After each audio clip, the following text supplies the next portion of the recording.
formula, and you may have forgotten that since we're talking about feet, it's negative 16.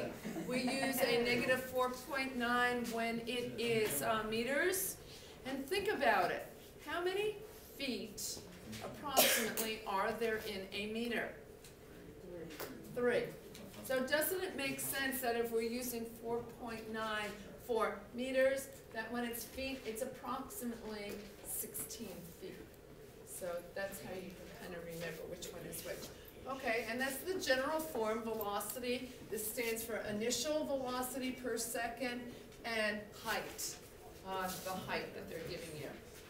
And so I plugged in that it was negative 16 squared plus my initial velocity, they told me at that point, was 7,500 per second. And they gave me 85 miles. Well, I was originally going to do this in miles, but then it was like, oh, yeah, I got that 16 feet. So I converted everything to feet. Does that make sense? Which is why I ended up with this, what, 448,000 feet, 85 miles. Okay, so far so good? Okay, so what's the next step? Plug and show. Subtract. Okay, so I'm going to subtract that, and I'm going to put it on the other side of my equation. Right? So it's the same as everything that we've done before, big number, but we're just moving it over. Then what? Have a numerical coefficient. 16. I'm going to pull the 16 out, the negative 16. And when I do that, and I did use a calculator, and I just said, well, 7,500 divided by negative 16, I would have a negative 468.75. Okay, what's the next step? Divided by 2. Divide that by 2. Okay, so I'm dividing that by 2, and that should be what, 2 something? So I divided it by 2, and what do I have to remember to do on the other side? I'm going to add, I have to, and I'm going to multiply whatever it is that I'm adding on that side by what? The negative 16. That was my common factor. So I have to remember to multiply. That's a negative 16 times, and I ran out of room, so it's just on the next side. Where did I get this number? What does 54,931.64 represent? 234.37. Yeah, it's this squared.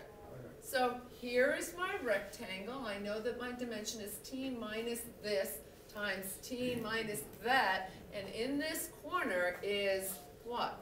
54,931. Okay? Wait, and then your B term, would that go back to what it was? I'm sorry, which term? The In here? Or the H, yeah. Go. Would that change? No. This is the side of the square. And it's a big unwieldy number. Okay. But it's just the side of the square. Right? And that represents this corner. Remember the corner of the rectangle? Yep. Okay. So I multiplied this out, negative 16 times this quantity. I got a really big number. I end up combining this. I am now going to write this in HK form. Whoa, hang on. Okay, I want to zoom over here. I just moved that negative, how many zeros do I have in here? So this is 1,327,706.2, and I just moved it over here. Wow. Which you can't see over here. Remember, this is in feet. Can I move this over now? So, the question I believe was, write the height function for the second stage, then convert the function into the squared, completed square form. We've done that. what will be the maximum, first of all, is the parabola open to the top, or is the parabola open to the bottom? Down. Okay, it's down. What does the vertex represent? Maximum The maximum what? value. The maximum height of this second stage rocket.